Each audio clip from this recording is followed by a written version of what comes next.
ça, hop. Très bien.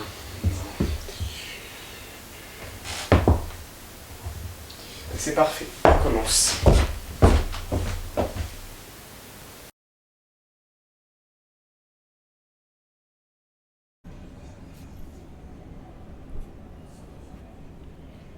J'étais invité au mariage d'un ancien copain du lycée, un type que je n'avais pas vu depuis une quinzaine d'années. C'était pénible pour moi car de toute évidence on avait mené des vies totalement différentes. Et puis je me demandais bien pourquoi j'avais accepté son invitation. Au moment du dîner, je réussis à discuter un peu avec le marié. Je le félicitais de ses nouveaux amis et du fait qu'il avait l'air très bien entouré. Je voulais lui demander surtout comment allait son jeune frère, un garçon très mystérieux avec qui je n'avais jamais eu beaucoup de relations et que je n'avais pas vu depuis le début de la journée. Oh, tu sais, Jean est toujours aussi secret. D'ailleurs, je ne sais pas où il se cache en ce moment, me répondit-il. Un peu plus tard, alors que le dîner venait de se terminer, je décidai de me promener vers le parking, seulement illuminé par la fête du château. Entre deux voitures, j'aperçus un couple en train de s'embrasser. Et arrivé à leur niveau, je reconnus Jean et son amant. Un temps embarrassé, Jean reprit contenance et m'observa avec défi, comme s'il voulait me dire « Tu peux aller leur dire, de toute façon je m'en fous ». Son petit ami, par amour sûrement, voulut partir, mais Jean le retint. « Non, viens, on va aller danser. » Et alors qu'il se dirigeait vers la salle des fêtes, j'eus honte de ma gêne, pire, d'avoir voulu les retenir. Je venais de voir la plus haute preuve de courage dont on peut faire preuve aujourd'hui.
Un village dans le Finistère, du même type que celui de la Béatrix de Balzac.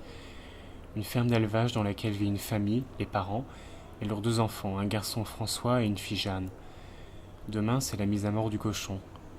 Demain, c'est la mise à mort d'Artaud, l'ami de Jeanne, qui a décidé qu'elle ne laisserait pas faire.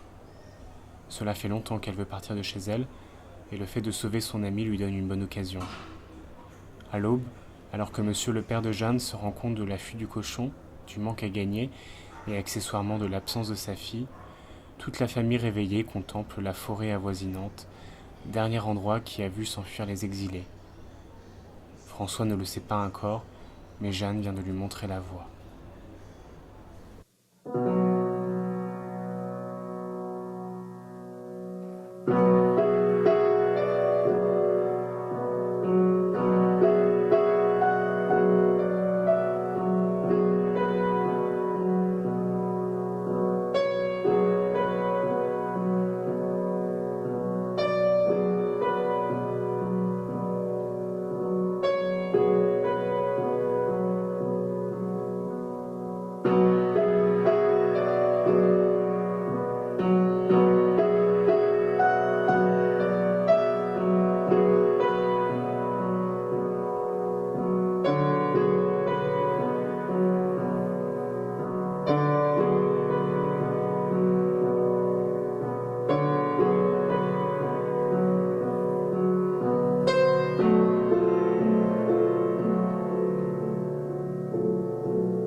je sais, mais... Mais non, mais je me suis pas réveillé. Non, ben non, je suis pas venu en cours. Ben parce que j'ai pas réussi à dormir cette nuit, je me suis levé à 16 h et voilà. Bah non, mais rien, j'ai regardé un film, j'ai lu un petit peu et voilà. Bah pour l'exposer, tu pourras demander à quelqu'un d'autre. Moi, de toute façon, ce cours m'intéresse plus, donc oui, bah je serai noté défaillant. Tant pis.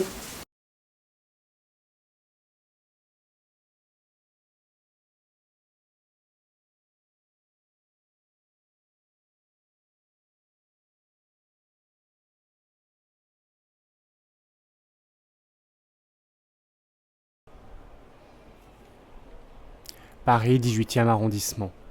Appartement en colocation de la rue du M. Léa est dans la chambre de son colocataire qui vient tout juste de déménager. Il reste son bureau et dans un tiroir que Léa vient d'ouvrir un carnet de chèques. Léa est étudiante en lettres modernes. Pourtant, et tout le monde le sait, sa grande passion c'est le cinéma et surtout les comédies musicales, sa préférée étant Tous en scène de Minelli. Depuis quelque temps déjà, Léa n'avait plus beaucoup d'argent et c'était pour cela qu'elle prenait le carnet de chèques, pour pouvoir payer sa nourriture. Cette dernière histoire est celle d'une interminable attente dont il est impossible de rendre compte entièrement.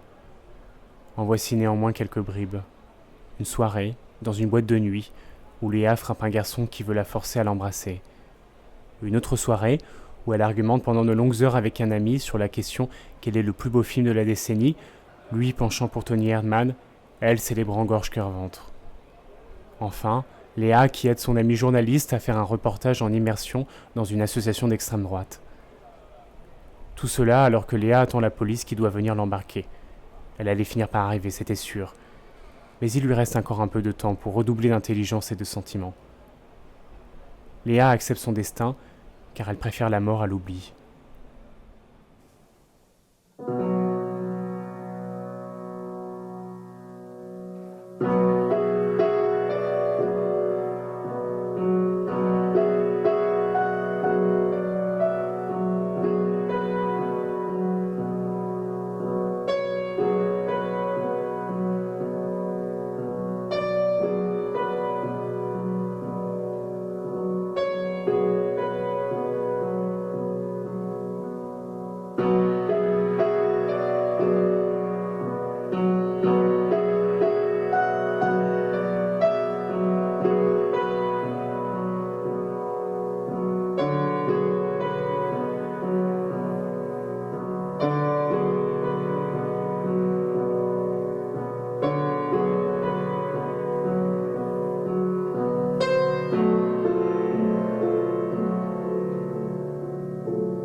Non, vas-y, rapproche. Ok, non, non, plus haut, plus haut. Putain, non, plus bas, plus bas. Voilà, Comme ça, un peu plongé. Non, non, demi-plongé. Comme ça, là, c'est Ok, non, demi-plongé. Demi-plongé, putain. Putain, Ok, là, c'est bien, là. ok, voilà, à peu près. Ok, on tient. Alors, bon. Alors, quand je dis cut, c'est pour le montage, donc tu fais rien. Ok. Ok, donc on va laisser passer 5 secondes. Vas-y, commence à tourner. On laisse passer 5 secondes pour le générique. Ouais. Et après, je commence. Okay. Très bien. Ok. Bah écoute. Action. Ok, donc 5. Non, non.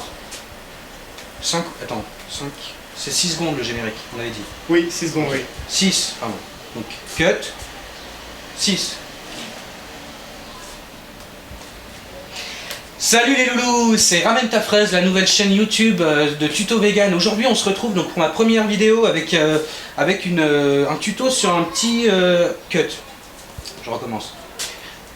Salut les loulous, c'est Ramène ta fraise, ma nouvelle chaîne YouTube. Aujourd'hui on se retrouve donc avec un tuto vegan pour cette première vidéo, un truc spécial, c'est ma recette perso. Alors pour ce riz mijoté aux légumes, vous avez besoin donc de 500 g de riz long blanc, des haricots, un oignon, une tomate. Attends, là j'ai mis le doigt là sur Quoi le Putain, objectif.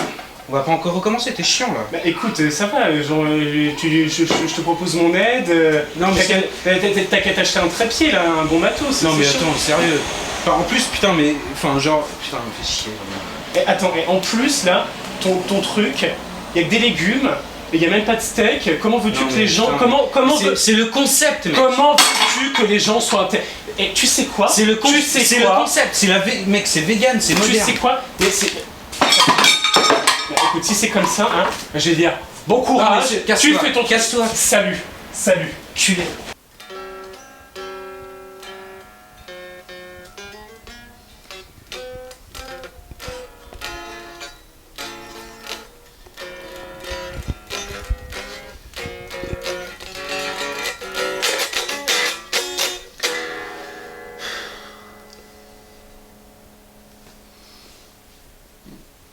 Bon allez, taille seagull.